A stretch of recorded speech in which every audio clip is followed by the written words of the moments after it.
আসসালামু আলাইকুম। হিসাব বিজ্ঞানের প্রিয় শিক্ষার্থীরা, সবাইকে স্বাগতম, শুভেচ্ছা, অভিনন্দন। আজকে ক্লাসে আমি নবম ও দশম শ্রেণীর হিসাব বিজ্ঞান বইয়ের লেনদেন অধ্যায় থেকে যে সকল ঘটনা লেনদেন নয় সেগুলো নিয়ে আলোচনা করব। আমরা জানি প্রত্যেক পরীক্ষায় লেনদেন থেকে একটা কোয়েশ্চেন হয়ে থাকে, যেটার মধ্যে খ নম্বর প্রশ্নতে লেনদেন নয় এমন ঘটনাসমূহ চিহ্নিত করে তার মোট পরিমাণ নির্ণয় করো।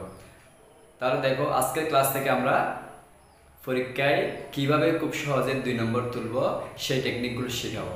অর্থাৎ বিগত সালে যে প্রশ্নগুলো যে ঘটনাগুলো পরীক্ষায় এসেছিল, আজকে আমি এমন ঘটনাগুলো থেকে কয়েকটি তোমাদের সামনে আলোচনা করব। তাহলে এখানে আমি লিখে রাখছি, খ নম্বর কোশ্চেন থাকতে পারে লেনদেন নয় এমন ঘটনাসমূহ চিহ্নিত করে মোট পরিমাণ নির্ণয়। তাহলে খ নম্বর থাকতে পারে যন্ত্রপাতি বা পণ্য ক্রয়ের ফরমায়েশ প্রদান 10,000 টাকা। তাহলে দেখো, যন্ত্রপাতি বা পণ্য ক্রয়ের ফরমায়েশ প্রদান 10,000 টাকা। ফরমায়েশ প্রদান মানে হচ্ছে অর্ডার দেওয়া, এখনো পণ্য কিনে নাই। তাহলে অর্ডার দিছে, পণ্য এখনো কিনে নাই, তাহলে সেটা কি নয়? লেনদেন নয়। এটা কিন্তু ঘটনা। এই ঘটনা দ্বারা আর্থিক অবস্থার কোনো ধরনের পরিবর্তন হবে না।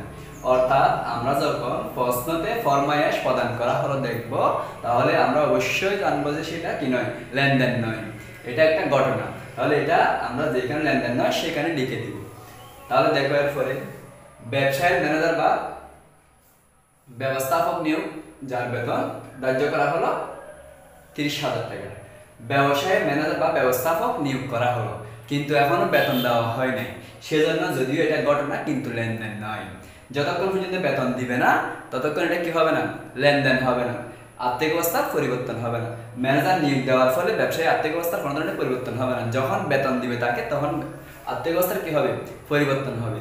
এই ঘটনাটা পরীক্ষায় দেখো, রাজশাহী বোর্ড 2023 সালে এসেছিল, দিনাজপুর বোর্ড 2024 সালে এসেছিল, আবার কুমিল্লা বোর্ড 2023 সালে প্রশ্নটা এসেছিল। এর আগেটা যন্ত্রপাতি বা পণ্য ক্রয়ের ফরমায়েশ প্রদান, এটা এসেছিল ঢাকা বোর্ড 24 সালে। এরপর আসছে যশোর বোর্ড 23-এ, কুমিল্লা বোর্ড 23-এ, দিনাজপুর বোর্ড 22-এ। দেখো, 3 নম্বর কোশ্চেনে লেখা আছে 30,000 টাকা মূল্যের একটি ডেলিভারি ভ্যান বা আসবাবপত্র ক্রয়ের সিদ্ধান্ত গৃহীত হলো। দেখো, ডেলিভারি ভ্যান বা আসবাবপত্র বা অন্য যে কোনো সম্পদ ক্রয়ের সিদ্ধান্ত গ্রহণ করছে, যে এখনো কিন্তু কিনে নাই। এটা কিনতেও পারে, নাও কিনতে পারে। অথবা সিদ্ধান্ত গ্রহণ করার ফলে ব্যবসার আর্থিক অবস্থার কোনো ধরনের কি হবে না? পরিবর্তন হবে না। কারণ যখন ব্যবসা প্রতিষ্ঠানে এখনো ভ্যান বা আসবাবপত্র আসে নাই, ব্যবসা প্রতিষ্ঠান থেকে নগদ যায় নাই, সেই ক্ষেত্রে সেটা কি নয়? লেনদেন হবে না। অর্থাৎ প্রশ্নতে যখন আমরা দেখব সিদ্ধান্ত গৃহীত হলো, সেটা কি হবে না? লেনদেন হবে না। এই সিদ্ধান্ত গৃহীত হলো অথবা সিদ্ধান্ত নেওয়া হলো, এই শব্দ দেখেই আমরা বুঝবো এটা কি নয়? লেনদেন নয়। এরপর দেখো, এই প্রশ্নটা কিন্তু এসেছিল দিনাজপুর বোর্ড 24-এ, সিলেট বোর্ড 24-এ, আবার চিটাং বোর্ড 23-এ এসেছিল, বরিশাল বোর্ড 22-এ এসেছিল। অনেকবার আসছে, অনেক ইম্পর্টেন্ট একটা প্রশ্ন। তাহলে দেখো, এরপর একটা ব্যাংক থেকে ব্যাংক ঋণের জন্য আবেদনপত্র পেশ 2,50,000 টাকা। সেক্ষেত্রে দেখো, ব্যাংক ঋণের জন্য আবেদনপত্র পেশ করছে, যে এখনো কিন্তু ঋণ পায় নাই, আবেদন করছে, যে তাহলে আবেদন করলেই এটা কি? লেনদেন হবে না। এর দ্বারা ব্যবসায় আর্থিক অবস্থা কোনো ধরনের কি হবে না? পরিবর্তন হবে না। তাহলে আমরা যখন প্রশ্নতে আবেদনপত্র পেশ করলে দেখব, সেই ক্ষেত্রে সেটা লেনদেন নয়, লিখে দিব। এটা আসছে কোথায়? সিলেট বোর্ড 2024 সালে এসেছিল। পণ্য ক্রয়ের চুক্তি করা হলো 10,000 টাকা। পণ্য ক্রয়ের চুক্তি করা হলো, পণ্য ক্রয় করার জন্য চুক্তি করছে, যে কিন্তু এখনো পণ্যটা ক্রয় করে নাই। সেই ক্ষেত্রে এই ঘটনা দ্বারা ব্যবসার আর্থিক অবস্থার কোনো ধরনের পরিবর্তন হবে না, তাই এটা কি নয়? লেনদেন নয়। তাহলে চুক্তি শব্দটি যখন থাকবে, তখন সেটা কি হবে না? লেনদেন হবে না। এটা এসেছিল চিটাং বোর্ড 2023 সালে। তাহলে আমরা এই 5টা ঘটনা থেকে যে সকল শব্দ দেখলে খুব সহজে কি বুঝতে পারবো এটা কি নয়? লেনদেন নয়, সেই শব্দগুলো আমরা এখন মার্ক করে দেখাবো তোমাদেরকে। তাহলে দেখো, এই প্রথম ঘটনা থেকে এই ফরমায়েশ শব্দটা যখন আমরা লেনদেনের ঘটনার মধ্যে দেখবো, কোনটির মধ্যে দেখবো, সেটা কি হবে না? লেনদেন হবে না। একটা পেয়ে গেছি। এরপর দেখো, ম্যানেজার বা ব্যবস্থাপক নিয়োগ, এই নিয়োগ দেওয়া হলো, সেটা কি নয়? লেনদেন নয়। এই নিয়োগ শব্দ দেখে আমরা চিনতে পারবো সেটা কি নয়? লেনদেন নয়। এখানে দেখো, 30,000 টাকা মূল্যের একটি ডেলিভারি ভ্যান বা আসবাবপত্র ক্রয়ের সিদ্ধান্ত দেখলেই সিদ্ধান্ত গৃহীত হলো। এই সিদ্ধান্ত শব্দটি দেখে আমরা বুঝবো এটা কি নয়? লেনদেন নয়।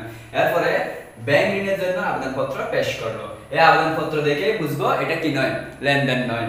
এরপরে পণ্য ক্রয়ে চুক্তি করা হলো 10,000 টাকা, এটা আবার পণ্য বিক্রয়ে চুক্তি করা হলো 10,000 টাকা, এভাবেও থাকতে পারে।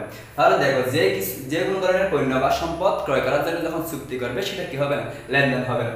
তাহলে দেখো এখানে চুক্তি করা হলো, এটা দেখেই আমরা বুঝে নিব এটা কি নয়, লেনদেন নয়। এটা হচ্ছে একটি ঘটনা। এরকম আমরা আরো অনেক ঘটনা দেখতে পারি যেগুলো কি নয়, লেনদেন নয়। যেমন দেখো আমি আরেকটা বলতেছি, মালিকের ব্যক্তিগত গাড়ি চুরি হলো। এটা আসছে ঢাকা বোর্ড 2024-এ। মালিকের ব্যক্তিগত গাড়ি কি হলো, চুরি হলো। মালিকের ব্যক্তিগত গাড়ি যদি চুরি হয় সেটা দ্বারা ব্যবসা প্রতিষ্ঠানে কি হবে না, কোনো ধরনের আর্থিক অবস্থার পরিবর্তন হবে না, তাই সেটা কি নয়, লেনদেন নয়। দোকানের একজন কর্মচারী মারা গেল।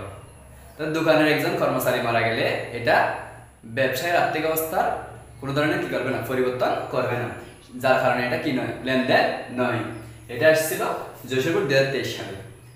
মালিকের ব্যক্তিগত গাড়ি চুরি হলো যার দাম 10 লক্ষ টাকা, এটাও কিন্তু কি নয়, লেনদেন নয়।